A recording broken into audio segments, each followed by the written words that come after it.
Good evening, everyone. Good evening. We are at the mailbox. You're hanging out at the mailbox with TK. Yes, on a Monday night. It is Monday Mail, and I'm excited to be here with you. Thank you so much for joining me. This is Monday Mail with TK, and what an exciting time it is. I know it's late, but you all know how I roll. This is my late working night. So Monday Mail comes a little late. However, thank you so much for joining. I see you all chiming in. Tell me where you're coming in from. Let me know that you're out there. Thank you so much for joining Monday Mail with TK on working the dash to the max. The dash, that little bitty hyphen between the date of birth and the date of departure, that will determine whether we have lived out all that God has planned and purposed for us. We have hidden treasure on the inside of us, and I want you to know that we must live life to the fullest extremity. One good thing about living life to its fullest extreme is understanding that you have treasure on the inside of you. And when you know that you have treasure on the inside of you, you do not abuse what you know has value. So when you don't know the use of a thing, abuse is inevitable. And so I just want you to understand that you are valued. You add value, you have value, and this is a community that builds on that value so that we can connect with each other. So I'm excited that we have an opportunity tonight to do what? Maximize the middle and work that. And I see from Southern California, all the way from Southern California. Let's give it up for the pastor, Latanya Blake Allen. How are you? Sanchia from Queens, New York. Shirley Smith is watching, and some other ones. I see you, Ariel and EJ. Shantae, all the way from Savannah, Georgia. Thank you all for chiming in. Tonight, we are going to talk about taking a risk, but we're not just going to talk about taking a risk. We're going to specify that risk, and that risk is going to be about money. We're going to take a risk in money. The title says, I need more money. Most of us think we need more. We need more. We ask God to give us more time. Lord, if I just had more time, I just do some things that I've been wanting to do. He gives us more time, and because we do not have the discipline to be accountable to the time that we are given, we mismanage the time because we're not disciplined with the time. Many of us, I don't know anybody on here who has said that I don't need any more money. I don't care who you are. I don't care what you're doing. If that's you, please, please, please leave me your information in the chat because I want to connect with you to let you know that you can actually give it to me. I will gladly take it. Yes, I will. So I don't know anybody who's ever said, I don't need any more money. So the thing that we're saying is, oh my goodness, I need more money. I need more money. If I just had one more dollar, I'd be able to buy that house. If I just had a few more dollars in my 401k plan, I could plan a little better for my retirement. If I just had a few more pennies, I'd be able to buy that car that I've really been having my eye on. And listen, I see you all the way in from Colorado, and I see Waynell. I see you, Kathy Whitehead. I see you all coming in. And Kathy, we're saying, listen, if I just had a little bit more, how many have said, if I just had more money, I want more money, I need more money? Well, I think that is all of our testimony here. And I'm going to let you know that most of us don't need any more money. What we need is the discipline to maximize the money that we already have. That's right. I'm hitting you hard today at the mailbox. I am doing it tonight. I'm hitting you hard at the mailbox. We're not giving you junk mail tonight. We're not giving you coupons. Somebody told me this is the only mailbox they can come to, and they don't get junk mail. They don't get coupons. They don't get things that they're going to just throw away. But tonight, I'm going to hit you hard with the risk that you need to take. Now, listen, when you step out and take risk, I'm reading from it is called A Brilliant System. And this brilliant system is by Simon T. Bailey. So if you don't have it, it's a great system to pick up. But I want to talk to you from Dave Ramsey and Simon T. Bailey tonight. We're going to get some nuggets here from both of them. Simon T. Bailey says that when you take risk and discover the brilliance that you have on the inside of you to be who you have been created to be, guess what? You understand that the risk is essential. I want you to throw that over in the chat. I want you to say that to yourself tonight, that the risk is essential. I want to see you say that the risk is essential. The risk is essential. And I'm going to ask you 3 questions that's going to take you out of your comfort zone this evening. And guess what? Outside of the comfort zone is really where all the magic happens, right? All the magic happens outside of the comfort zone. But the only way you can live where the magic happens, now I know for those of you who are super spiritual, you don't believe in magic, but guess what? I believe in magic. I watch Disney. I love magic. So magic, I believe in it. Magic happens when you step outside of the circle of your comfort, because risk are essential. And so what does this have to do with money, you say? I'm going to get there. When you understand that you don't need more money, you need discipline, and it takes taking a risk to discipline yourself, you understand that you will have more than what you think when you start maximizing what you have. So breakthrough is never comfortable.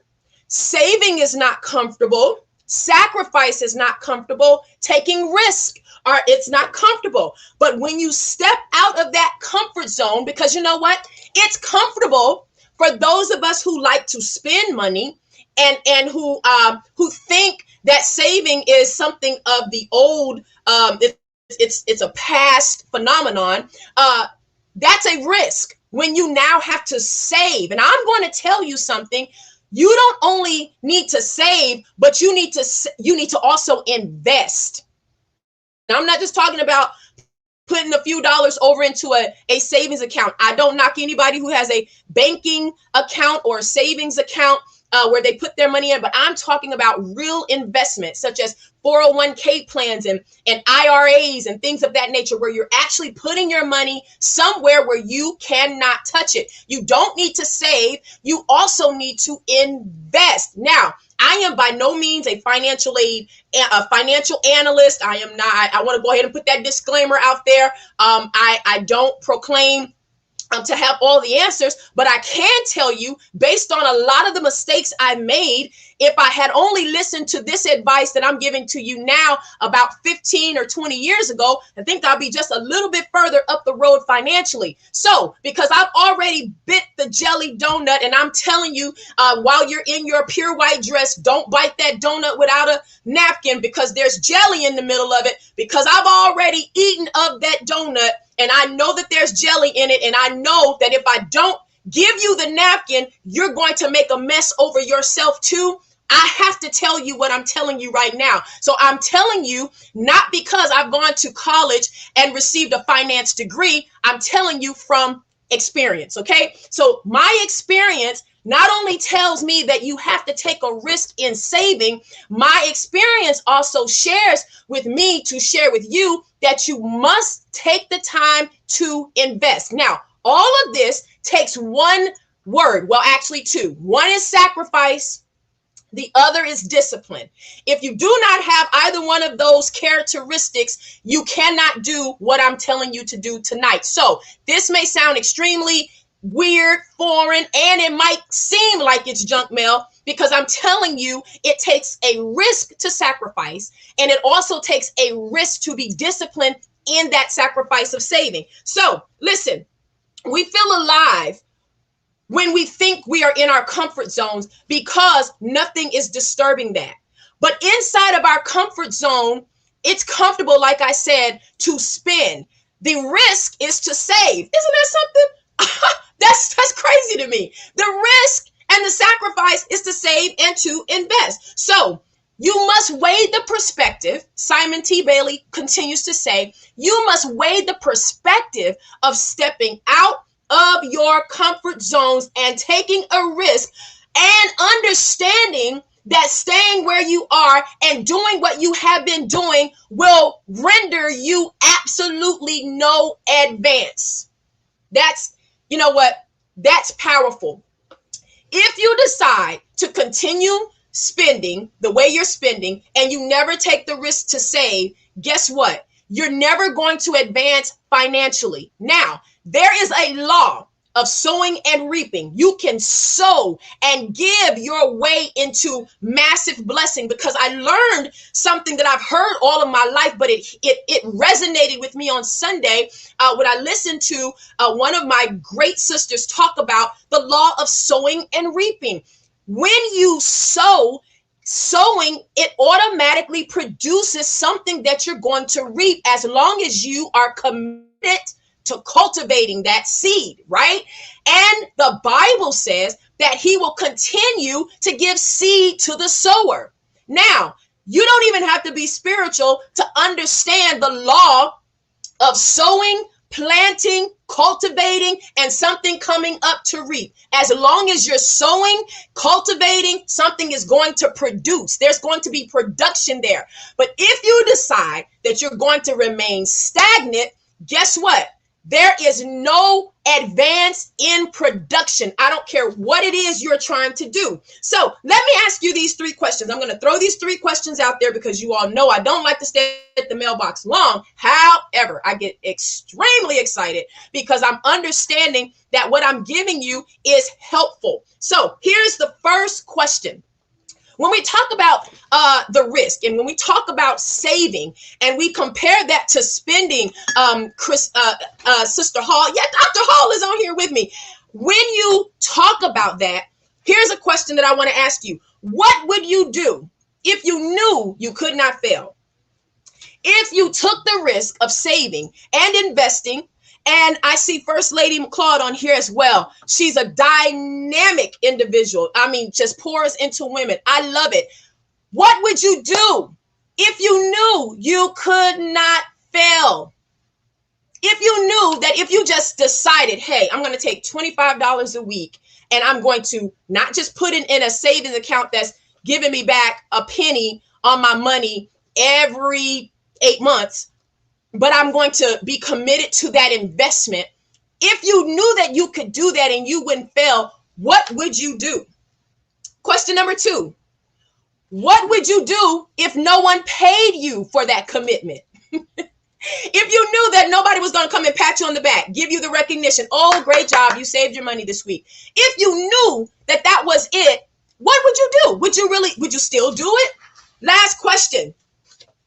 What as a risk makes you come alive? If you could take the risk, what risk would really make you come alive? I want to ask you that when we're talking about money. The topic says, I need more money. No, we need discipline. We don't need more. We need discipline with what we already have so we can maximize that which we have already been given. If you understood that what you really have is more than enough, and all you needed was just a little bit of management and discipline, that's why the Bible calls us stewards over items and tangible things. We are stewards, meaning that we are in charge of the account. We are managers of accounts. And any good manager is not going to let an account fail. You have to do that with your own checkbook. You have to do that with your own wallet, with your own pocket. You are a manager of what God has blessed you to give. Do you really have to spend your money on every single thing you want when you want it? Now, I know some of you are going to just say yes because you feel like that's the right answer. But I'm going to tell you, I'm going to challenge you. I'm going to tell you, absolutely not. You don't have to have it right now. That's what we call self-gratification. If you don't have cash to pay for it, you more than likely do not need it. Woo! Now, I know that's rough. That's rough, especially for those of us who have credit cards and feel like, well, I have a credit card. I can just pay it now and get it later. I can just go ahead and pay that later. I'll go ahead and get it now and I'll pay that off later. We got credit cards. Listen, true story. I went to college. I had no clue about how to manage money. My parents were great. I watched my father pay bills out of his, write checks, back in the day when they used to write checks and actually mail checks off to whomever they owed. My parents managed money well. I just never understood the concept of money because everything I needed, I had, right? So when I get to college and I get a checking account and I'm just writing checks all over Denver, Colorado, because I have no concept of money, my mother calls me and she says, Takitha, hey there, Elena, Takitha, what are you doing? The bank has called me. You're writing checks all over Denver. You don't have any money. You know what I told my mother? I said, well, that's absolutely incorrect. That's erroneous. What do you mean I don't have any money? My mother said, you don't have any money in your account to write checks. I said, that's absurd to me, mother. Explain to me how it is I don't have any money when I have this big box of checks that the bank gave me. They gave me these checks, mama. So what do you mean I don't have any money? I had no concept that if I used the credit card that they gave me in exchange for a Too Little t-shirt, that I had to pay that back. I didn't have a clue. So what I had to learn the hard way was, if you don't have the cash for it now, you probably just don't need it. I'm going to read you a few tips from Dave Ramsey, and we're going to leave the mailbox because I know right now this is a little hard to swallow. It's a hard pill to swallow, but I'm telling it to you anyway, Waynell. I know. I see the bitterness on your face. I see you. I know it's a hard thing, but you know what? Because I had to go through pulling myself up out of debt, pulling myself up out of things that I knew that I shouldn't have swiped on a card. Because of that, and praying to God and asking God to transparently open my eyes to the idea that I don't need everything I see when I see it. I'm telling you, the things I used to do with my money was things like this. I was a server. I had hand over fist in money. I was working a full-time job, probably 3 of them at the time. And I had money. I was young. So things that I would do, I'd just go to the airport. I would literally leave work. I would go to the mall. And instead of going back home to get suitcases, and I'd go to the mall, purchase me a suitcase, purchase me however many clothes I needed. I'd go to the airport and buy a plane ticket. That's the kind of stupid stuff I would do with my money. And I was swiping cards and writing checks and doing all kinds of stuff because I had no concept of what it would have on me, the effect it would have on me down the road. And as I learned concepts, I actually signed up for the financial piece because I said, I have to do something with this. I would buy food and throw it away because it got cold. I would get a Dr. Pepper, take 2 sips. If it got a little warm, I'd throw it away, go buy. Now, you might be saying, oh, that's just $1. That's $1.75. Oh, a pack of M&Ms, you didn't like that. It had too many, color that you don't really like in there. You just throw it away. Let me tell you something.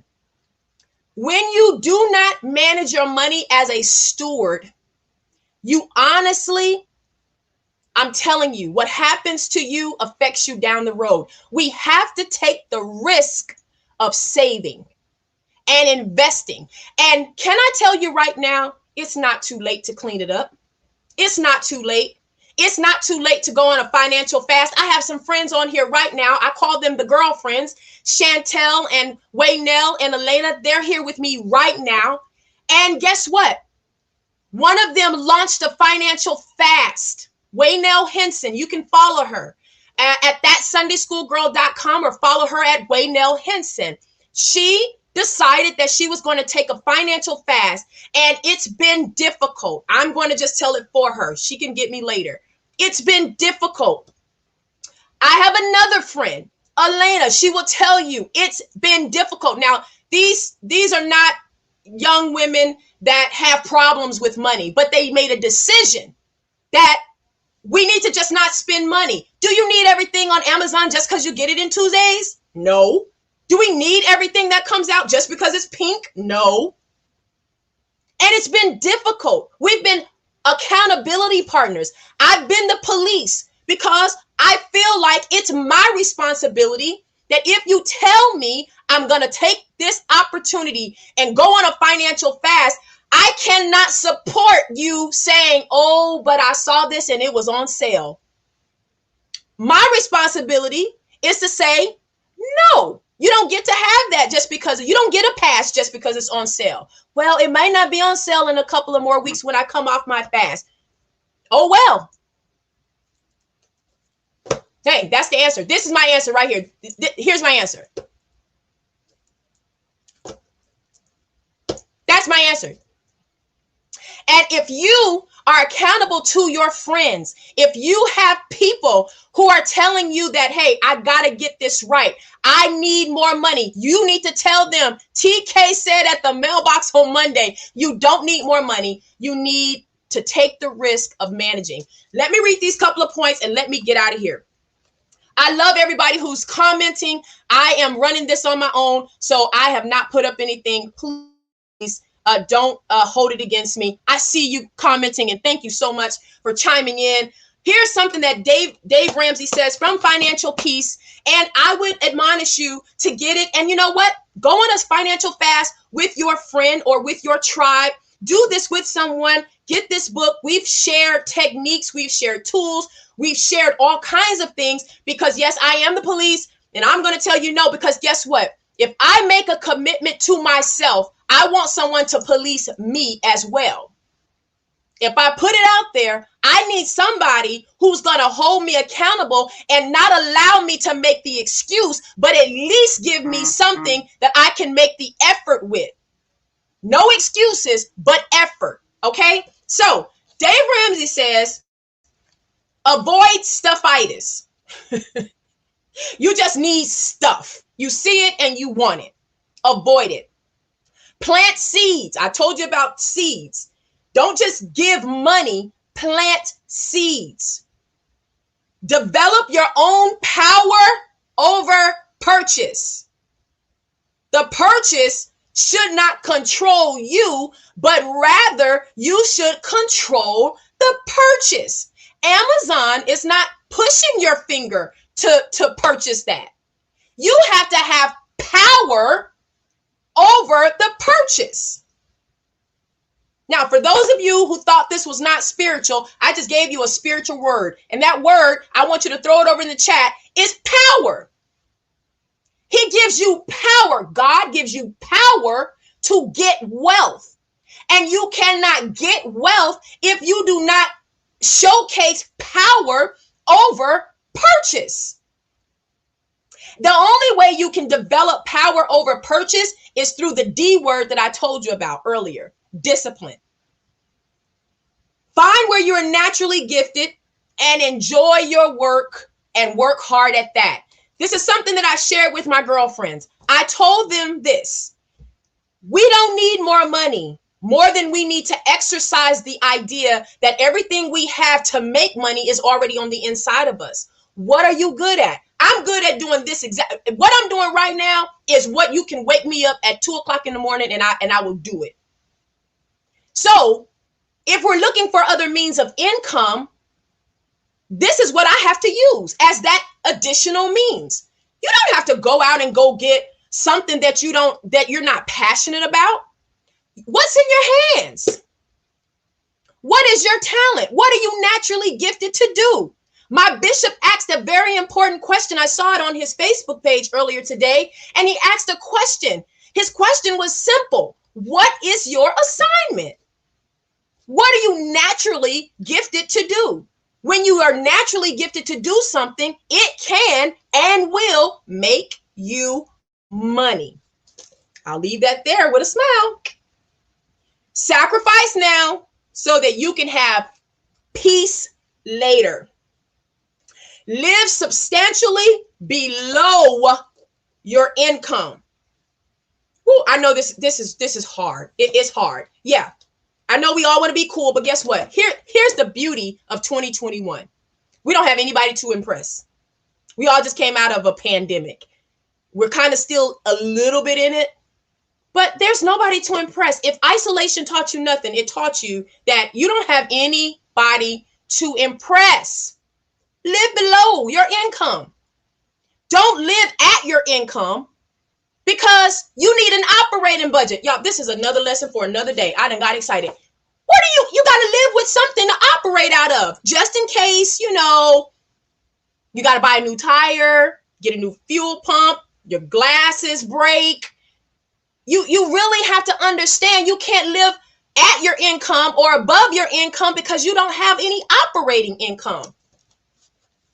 Now, let me get back to the book here, because I know a little bit y'all are probably getting mad at me. Handle credit report corrections yourself. Do you not know that you do not necessarily, this is no slight on anybody who does credit repair or anything like that, but if you can't afford it, if you cannot afford it, you can do it on your own. There are a lot of people who can afford credit repair. And you're saying, I'll just keep on spending because I can't afford to get my credit repaired. Yes, you can. You can dispute your own balances. When you pick up the phone and call a creditor, listen, answer the phone. Quit ignoring, quit swiping them to the left. Answer the phone. Let them know, listen, I have a budget. And there's a line that I draw under my budget. You're below the line this month, but I promise you, I'm going to get to you. Answer the phone. Talk to your creditors. Let them know what you can do and what you cannot do. I've taken myself out of debt just because I've spoke to my creditors. I didn't ignore them. I mean, at one point I used to, right? I just let the phone ring. I didn't care who was calling. Because I had so much stuff. I didn't know who was calling me. I didn't know who was calling me, Chantel. I really didn't. I had a car phone and just, I had all kinds of I had stuffitis. I had the disease. It was stuffitis. If it was out, I literally had the cell phone that was the first block AT&T cell phone, the antenna. You literally had to let the window down to let the antenna out. That's how long the antenna was. Because if it was new and it hit the market, I just had to have it. I had to have it. I mean, I had a pink Hyundai Accent. Come on, y'all. With gold windshield wipers. I was doing it, okay? Seriously. Last thing, check your credit report at least once every 2 years. I need to make one more point. You can always spend more than you can make, but don't do that. And always remember that this risk is so hard. You know why this risk is hard, but it's essential? Let me tell you why it's essential. Because the borrower is always going to be slave to the lender. I don't know about you, but I don't want to be slave to the lender. I don't. If anything, I want to be the lender and not the borrower. So I hope this Monday mail interjection has helped someone. Thank you so much for joining me at the mailbox. I have had an amazing time with you all. Thank you for joining me tonight. I pray that you all continue to build this community and this tribe. This is the tribe that creates a positive vibe, and I will see you, if the Lord's will, next Monday right here on Monday Mail with TK on Working the Dash to the Max. Have a great, wonderful evening.